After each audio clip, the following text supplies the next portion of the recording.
নমস্কার। গল্পের ধারা চ্যানেলে আপনাদের সকলকে আবারও স্বাগত জানাই। আশা করি সকলেই আপনারা খুব ভালো আছেন। আজ আমি আপনাদের শোনাব এক মজার গল্প।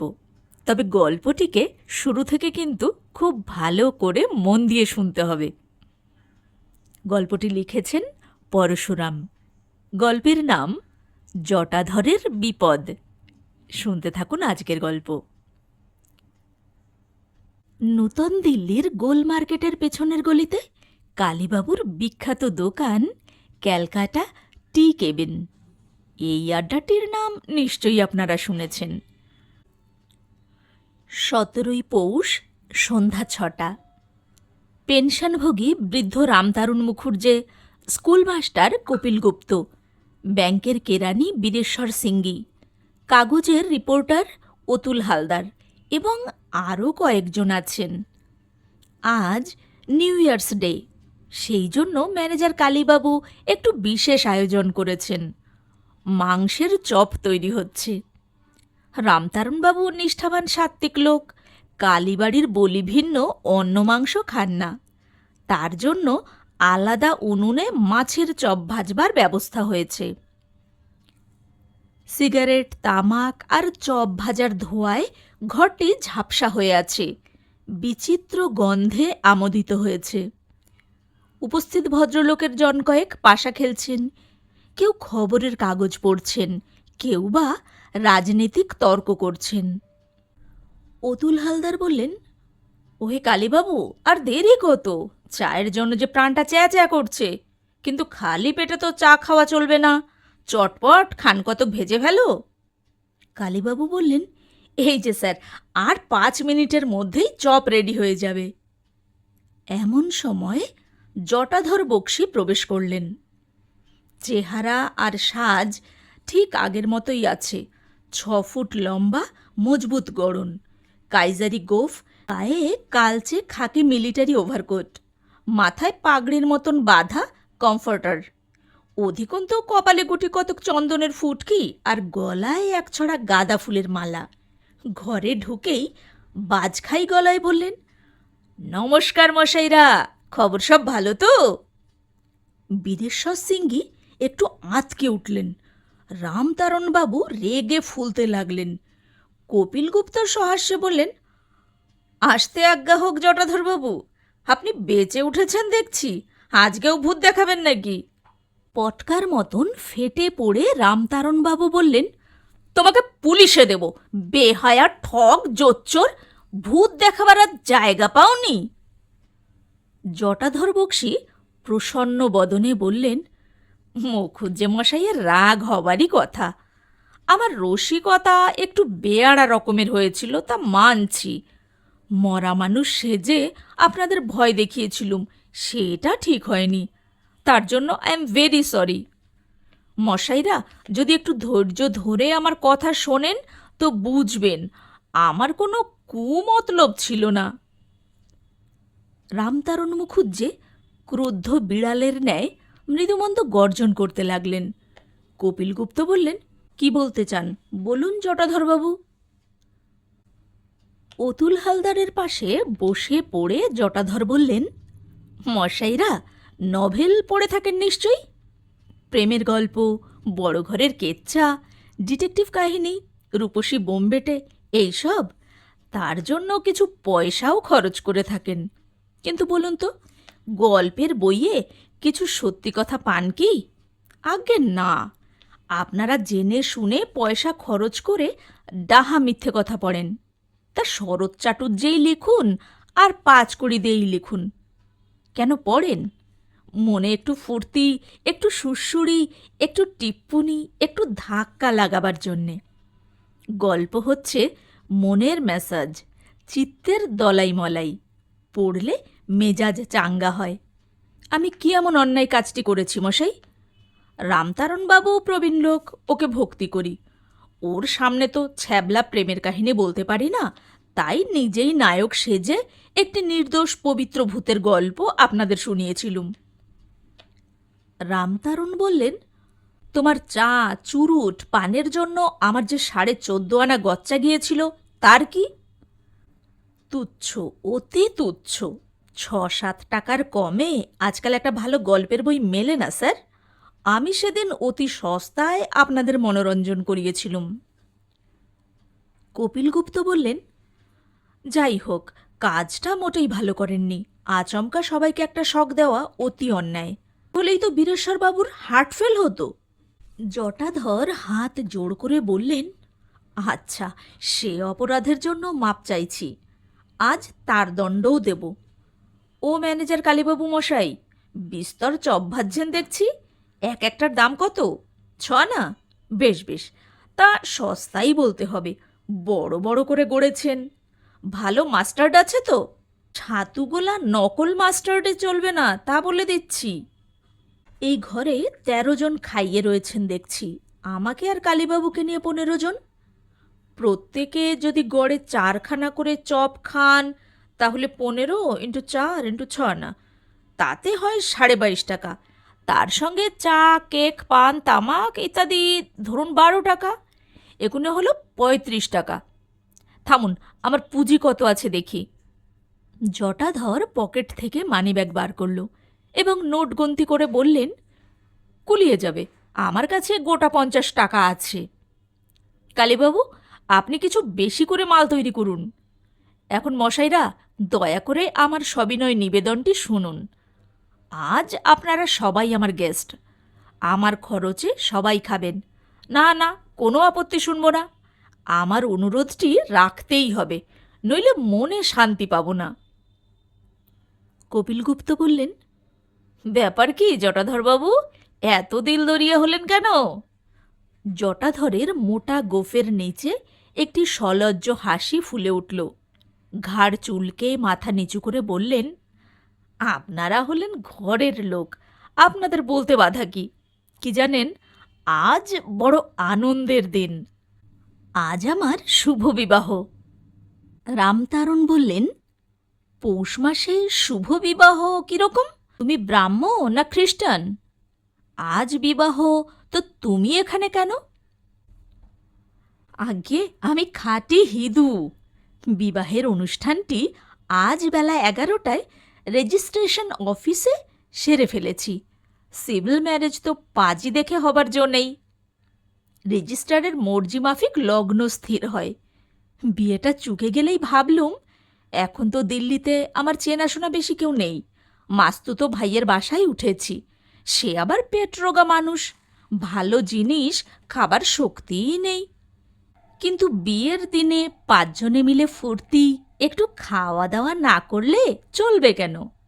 আপনাদের কথা মনে এলো। ধরতে গেলে আমার আত্মীয়, বন্ধু, বরপক্ষ, কন্যাপক্ষ সবই আপনারা। তাই এখানে চলে এলুম। আমাদের কালীবাবু দেখছি অন্তর্যামী, ফিস্ট তৈরি করেই রেখেছেন। যা আছে দয়া করে তাই আজ আপনারা খান। কিন্তু এখানে আপনাদের খাইয়ে তো আমার সুখ হবে না। আমার আস্তানায় একদিন আপনাদের পায়ের ধুলো দিতেই হবে। বউ ভাত খেতে হবে। বেশি কিছু নয়, 4টি পোলাও, একটু মাংস, একটু পায়েস, আর ঘণ্টিওয়ালার দোকানের জাহাঙ্গীরি বালুশাই। মুখুজ্জমশাই নিষ্ঠাবান লোক, তা জানি। কালীবাড়ির পাঠাই আনব। আমার স্ত্রীর রান্না খুব চমৎকার, আপনারা খেয়ে নিশ্চয়ই তারিফ করবেন। আর একটি নিবেদন আছে স্যার। এখানকার মিউনিসিপ্যাল অফিসে একটা কাজের চেষ্টা করছি। সার্ভেয়ার আমিনের পোস্ট। মুখুজ্জমশাই যদি দয়া করে একটু সুপারিশ করেন তো এখনই কাজটা পেয়ে যাই। ওকে সবাই খাতির করে কি না? রামতারণবাবু বললেন, তা না হয় একটা সুপারিশপত্র লিখে দেওয়া যাবে, কিন্তু একটা কথা জিজ্ঞেস করি। তোমার বয়স তো 45-এর কাছাকাছি মনে হচ্ছে। এখন দ্বিতীয় পক্ষ বিবাহ করলে নাকি? আগে না স্যার, এই সবে প্রথম পক্ষ। এতদিনে নানা জায়গায় ঘুরে বেড়িয়েছি। বিবাহের রুচিও ছিল না। ভেবেছিলুম নির্ঝঞ্ঝাটে জীবনটা কাটিয়ে দেব, কিন্তু তা হলো না। শেষটায় বন্ধনে জড়িয়ে পড়লুম। শুনবেন সব কথা স্যার? রামতারণ বললেন, বেশ তো, শোনাই যাক তোমার কথা, অবশ্য যদি গোপনীয় কিছু না হয়। জটাধর জিভ কেটে বললেন, রাম বলো, আমার জীবনে গোপনীয় কিচ্ছু নেই। এই জটাধর বক্সি একটু আমোদে বটে, কিন্তু খাঁটি মানুষ, চরিত্রে কোনো কলঙ্ক পাবেন না। ও ম্যানেজার কালীবাবু, আপনি খাবার পরিবেশন করুন, খেতে খেতেই কথা হবে। শুনুন মশাইরা, যুদ্ধের সময় সত্যিই আমি নর্থ বর্মায় মিলিটারিতে চাকরি করতুম। 42 সালের গোড়ায় যখন জাপানিরা রেঙ্গুনে বোমা ফেলতে লাগলো, তখন ইংরেজের ওপর আর ভরসা রইল না। প্রাণের ভয়ে আমরা সবাই পালালুম। টামু ইম্ফল রোড দিয়ে দলে দলে নানা জাতের মেয়ে, পুরুষ, ছেলে, বুড়ো চলল। রোগে আর অপঘাতে কত যে মারা গেল তার সংখ্যা নেই। কাগজে সেসব কথা আপনারা পড়েছেন। অনেক কষ্টে আমি যখন বর্মা বর্ডার পার হয়ে ইম্ফলে এলুম, তখন একটি মেয়ে আমার শরণাপন্ন হলো। বড় করুণ কাহিনী তার। অল্প বয়সে অনেক দুঃখ পেয়েছে। স্বামীর নাম বলহরি জোয়ারদার। রেঙ্গুনে তার মোটর মেরামতের কারখানা ছিল, ভালোই রোজগার করত। জাপানিরা তাকে জোর করে ধরে নিয়ে গেল। তাদের মোটর মেকানিকের বড় অভাব ছিল কি না। যাবার সময় বলহরি তার বউকে বলল, অচলা, চললুম, এ জীবনে হয়তো আর দেখা হবে না। তুমি যেমন করে পারো পালাও, দেশে ফিরে যাবার চেষ্টা করো। অচলা কাঁদতে কাঁদতে একটি বাঙালি দলের সঙ্গে রওনা হলো। দলের সবাই একে একে মারা গেল, কলেরায়, টাইফয়েডে, বাঘের পেটে। অবশেষে অচলা আধমরা অবস্থায় মণিপুরে পৌঁছল। আমার স্বভাবটা কীরকম জানেন, লোকের দুঃখ দেখতে পারি না, বিশেষ করে মেয়ে ছেলের। অচলাকে বললুম, আমার সঙ্গেই চলো, আমি যদি বেঁচে থাকি তুমিও বাঁচবে। রামতারণবাবু প্রশ্ন করলেন, অচলার মা বাপ কোথায় ছিল? হায় রে, তার আবার মা বাপ! তারা বহুকাল থেকে পেগু শহরে বাস করত। সেখানেই বলহরির সঙ্গে অচলার বিয়ে হয়। জাপানিরা এসে পড়লে অচলার মা বাপ, ভাই বোন কে যে কোথায় পালালো, বাঁচল কি মরল কেউ জানে না। তারপর শুনুন, অচলাকে নিয়ে তো কোনো গতিকে বিপদের গণ্ডি পেরিয়ে এলুম। তারপর মশাই 12 বছর নানা জায়গায় কাজ করেছি। ডিব্রুগড়ে, চাটগাঁয়ে, নোয়াখালীতে, রংপুরে, আরও অনেক স্থানে। কোনো চাকরি স্থায়ী নয়, থিতু হয়ে কোথাও বাস করতে পারিনি। অবশেষে ঘুরতে ঘুরতে এই দিল্লি এসে পড়েছি। স্থির করেছি আর নড়ব না, এখানেই একটা কাজ জুটিয়ে নেব। কাজের জোগাড়ও প্রায় হয়েছে, এখন মুখুজ্জে মশাই একটু দয়া করলেই পেয়ে যাব। রামতারণ বললেন, কন্ট্রাক্টর সেকেন্দার সিংকে আমি বলবো, তার ইনফ্লুয়েন্স আছে, সে তোমার জন্য চেষ্টা করবে। আচ্ছা, তুমি তো বহুকাল ভ্যাগাবন্ড হয়ে ঘুরছ, অচলা একদিন কোথায় ছিল? কোথায় আর থাকবে স্যার, আমার কাছেই ছিল।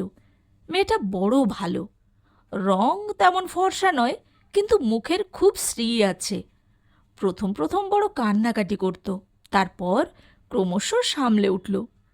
কিন্তু মাস 2 আগে দেখলুম আবার ঘ্যানঘ্যানানি শুরু করেছে। জিজ্ঞাসা করলুম, কি হয়েছে অচলা? জবাব দিল, আমার মরণ হয় না কেন? আরে ব্যাপারটা কি খোলসা করেই বলো না। অচলা বলল, তোমার জন্যে কি আমাকে বিষ খেয়ে জলে ডুবে গলায় দড়ি দিয়ে মরতে হবে? ভালো জ্বালা। আরে আমার অপরাধটা কি? অচলা বলল, লোকে যে আমার বদনাম রটাচ্ছে তা শুনতে পাও না? কি মুশকিল, তা আমাকে করতে বলো কি? অচলা ফুপিয়ে ফুপিয়ে বলল, অজটাইবাবু, তোমার কি বুদ্ধিশুদ্ধি কিচ্ছু নেই? কপিলগুপ্ত বললেন, তা অচলা কিছু অন্যায় বলেনি। জটাধর বললেন, না মশাই, অচলা কিছু অন্যায় বলেনি, আমারও বুদ্ধিশুদ্ধি বিলক্ষণ আছে। বিবাহের বন্ধনে জড়িয়ে পড়বার ইচ্ছে আমার মোটেই ছিল না, কিন্তু প্রজাপতি যদি নারীর রূপ ধরে পিছনে লাগেন তবে তার নির্বন্ধ এড়ানো পুরুষের সাধ্য নয়। কে একজন কবি লিখেছেন না, শারদ লতিকা সম ললিত ললনাকায়। বাজে কথা মশাই, ললনা হচ্ছেন ছিনে যোগ। ভেবে দেখলুম অচলাকে বিয়ে করে ফেলাই ভালো। তার স্বামী বলহরির কোনো পাত্তাই নেই, নিশ্চয়ই মরেছে। কিন্তু হিন্দু পদ্ধতিতে বিয়ে করার বিস্তর ঝঞ্ঝাট। রেজিস্ট্রার লালা হংসরাজ চোপড়া অতি ভালো লোক। বললেন, 12 বছর যখন কেটে গেছে তখন ভাববার কিছু নেই, স্বচ্ছন্দে বিয়ে করো। তাই আজ বিয়ে করে ফেললুম। রামতারণবাবু বললেন, কিন্তু একটা কর্তব্য যে বাকি রয়ে গেল, পূর্বের স্বামীর শ্রাদ্ধ করা উচিত ছিল। তার বলতে হবে না স্যার, আমার কাজে খুঁত পাবেন না। 12 বছর পূর্ণ হবা মাত্র অচলা তার লোহা আর শাখা ভেঙে ফেলল, সিঁদুর মুছল, ধান পড়ল। তাকে দিয়ে দস্তুর মতন শ্রাদ্ধ করালুম, 5টি ব্রাহ্মণও খাওয়ালুম। সবে 3 দিন আগে তার অশৌচান্ত হয়েছে। তারপর সিভিল ম্যারেজ চুকে যেতেই অচলা আবার সধবার লক্ষণ ধারণ করেছে। হ্যাঁ, ভালো কথা মনে পড়ল। ও কালীবাবু, এই 7টা চপ আমি পকেটে পুরলুম। নিজে গবগবিয়ে খাবো আর সহধর্মিণীকে কিচ্ছু দেব না, তা তো হতে পারে না। তেমন স্বার্থপর আমি নই। বেচারি 15 দিন নিরামিষ খেয়ে আছে, এই 7টা চপের দামও আমি দেব। অতুল হালদার বললেন, খুব ইন্টারেস্টিং ইতিহাস, আমি নোট করে নিয়েছি, আমাদের হিন্দুস্তান মিরর কাগজে ছাপব। আপনার কোনো আপত্তি নেই তো জটাধরবাবু? বিন্দুমাত্র না, স্বচ্ছন্দে ছাপুন। যদি চান তো আরও ডিটেল দিতে পারি, অচলা আর আমার ফটোও দিতে পারি। এই সময় একটি লোক টি ক্যাবিনের দরজার কাছে এসে ভাঙা গলায় বলল, জটাধর বক্সী এখানে আছে? আগন্তুক লোকটি রোগা, বেটে, পরনে খাকি প্যান্ট, নীল জার্সি, তার উপরে মোটা পট্টুর বুকখোলা কোট, হাতে একটা বড় রেঞ্জ। তার প্রশ্নের উত্তরে জটাধর বললেন, আমিই জটাধর বক্সী, আপনি কে মশাই? তোমার জম। এই কথা বলেই লোকটি ঘরে এসে খপ করে জটাধরের হাতটি ধরল। রামতারণ বললেন, কে হে তুমি, এখানে এসে হামলা করছো? জানো এ হলো ট্রেসপাস, ক্রিমিনাল কেস। নাম কি তোমার? আমার নাম বলহরি জোয়ারদার। আপনাদের কিছু বলছি না মশাই, আমার দরকার এই বেটা জটাধরের সঙ্গে। রামতারণ বললেন, অবাক কাণ্ড, তুমি অচলার ভূতপূর্ব স্বামী নাকি? শুধু ভূতপূর্ব নয় মশাই, দস্তুর মতন জল জ্যান্ত বর্তমান স্বামী, ভবিষ্যতেও স্বামী। এই পাজির জোটে বেটাকে যদি জেলে না পাঠাই তো আমার নাম বলহরি জোয়ারদার নয়। রামতারণ বললেন, আচ্ছা ফেসাদ, কি হে জটাধর, এখন করবে কি? জটাধর করুণ স্বরে বললেন, আমার সর্বনাশ হবে স্যার, আপনি একটা ফয়সলা করুন। এই বলে জটাধর রামতারণের পা ধরলেন। রামতারণ বললেন, স্থির হও জটাধর, এসব ব্যাপারে মাথা ঠান্ডা রাখা দরকার। মীমাংসা তো অচলার হাতে। সে যদি বলে এই লোকটিই তার স্বামী, তবে আর কথা নেই, তোমাকে তাই মেনে নিতে হবে। ও জোয়ারদার মশাই, আপনি অচলার সঙ্গে দেখা করেছেন? তার আপনাকে বলতে হবে না, আমি তার কাছ থেকেই আসছি। আমাকে দেখে বেটি বেদম কান্না শুরু করেছে। আমি ধমক দিতেই বলল, জটাইবাবুকে ডেকে আনো, তার অমতেই কিচ্ছুটি করতে পারবো না। ওহ, জটাই যেন তার গুরু ঠাকুর। রামতারণ বললেন, ব্যাপারটা বিশ্রী রকমের জটিল হলো দেখছি। অচলা যদি জটাধরের কাছেই থাকতে চায় আর বলহরি তাদের রাজি না হয়, তবে তো মহা ফ্যাসাদ, আদালতের ব্যাপার। কিন্তু বেআইনি কাজ তো কিছুই হয়নি। অষ্টে মৃতে প্রব্রাজতে একটা শাস্ত্রবচন আছে না? 12 বছর কেটে গেলে রীতিমতন শ্রাদ্ধ শান্তির পরে অচলার পুনর্বিবাহ হয়েছে। এক্ষেত্রে ভূতপূর্ব স্বামীর ফিরে আসাই অন্যায়। কপিলগুপ্ত বললেন, এনকার্ডেনের মতন মানে মানে সরে পড়াই উচিত ছিল। বলহরি বলল, আহা, কি কথাই বললেন মশাই, প্রাণ জুড়িয়ে গেল। নিজের স্ত্রীর কাছে আসবে না তো এই জোটেকে দেখে জিভ কেটে পালাবে নাকি? জটাধর বললেন, আমি এই বলহরি জোয়ারদার মশাইকে খেসারত দিতে কিছু টাকাও দিতে রাজি আছি। এখন 50 দিতে পারি, বাসায় গিয়ে আরও 50। বলহরি গর্জন করে বলল, চুপ রাও, 100 টাকায় আমার বউ কিনতে চাও? একটা পাঠিও ও দামে মেলে না। কপিল গুপ্ত বললেন, ওহে জোয়ারদার, একটু বুঝে সুঝে তম্বি করো। তুমি তো তাল পাতার সেপাহী, জটাধরের চেহারাটি দেখেছ তো? এক চড়েই তোমাকে সাবার করতে পারে। চড় মারলেই হলো, দেখছেন না বেটা ভয়ে কেঁচো হয়ে আছে। 5টি বছর মাঞ্চুরিয়ার জাপানিদের কাছে ছিলাম মশাই, জুজুৎসুর প্যাঁচ ভালো করেই শিখেছি। তারপর চীনেদের সঙ্গে 7 বছর কাটিয়েছি।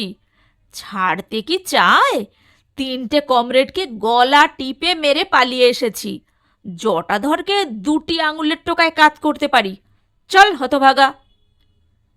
কাঁচপোকা যেমন প্রকাণ্ড আরশোলাকে ধরে নিয়ে যায়, তেমনি বলহরি জোয়ারদার জটাধরের হাত ধরে হিড়হিড় করে টেনে নিয়ে চলে গেল। রামতারণ মুখুজ্জে দীর্ঘ নিঃশ্বাস ফেলে বললেন, এমন বিপদেও মানুষ পড়ে?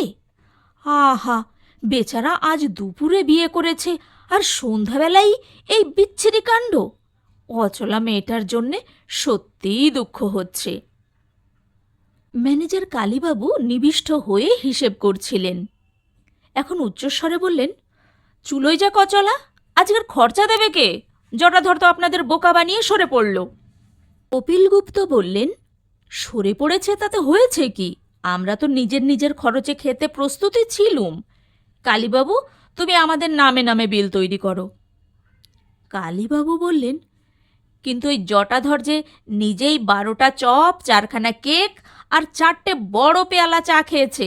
তাছাড়া বউকে দেবে বলে আরও 7টা চপ পকেটে পুরেছে। মোট দাম হলো 9 টাকা 6 আনা। খরচাটা কে দেবে? কপিল গুপ্ত বললেন, মোটে 9 টাকা 6 আনা? 1.5খানা উপন্যাসের দাম। খরচাটা আমাদের মধ্যেই চারিয়ে দাও। কি বলেন মুখুজ্জে মশাই? জটাধরের বিবেচনা আছে, বেশি ঠকায়নি। বীরেশ্বর সিংহে বললেন, আমি তখনই বুঝেছিলাম যে ওই বলহরিই হচ্ছে জটাধরের মাস্তুতো ভাই। 7টা চপ তার পেটেই যাবে। এতক্ষণ আপনারা শুনছিলেন পরশুরামের লেখা ছোট গল্প জটাধরের বিপদ। কি কেমন লাগলো গল্পটি? যদি ভালো লেগে থাকে লাইক দেবেন, বন্ধুদের সঙ্গে শেয়ার করবেন। আর আমার চ্যানেলটি যদি এখনও সাবস্ক্রাইব করা না থাকে তাহলে এ ধরনের আরও অনেক গল্প শোনার জন্য চ্যানেলটিকে অবশ্যই সাবস্ক্রাইব করবেন। আর আজকের গল্প সম্বন্ধে আপনাদের মূল্যবান মতামত কিন্তু অবশ্যই কমেন্ট বক্সে জানাবেন। সবাই খুব ভালো থাকুন।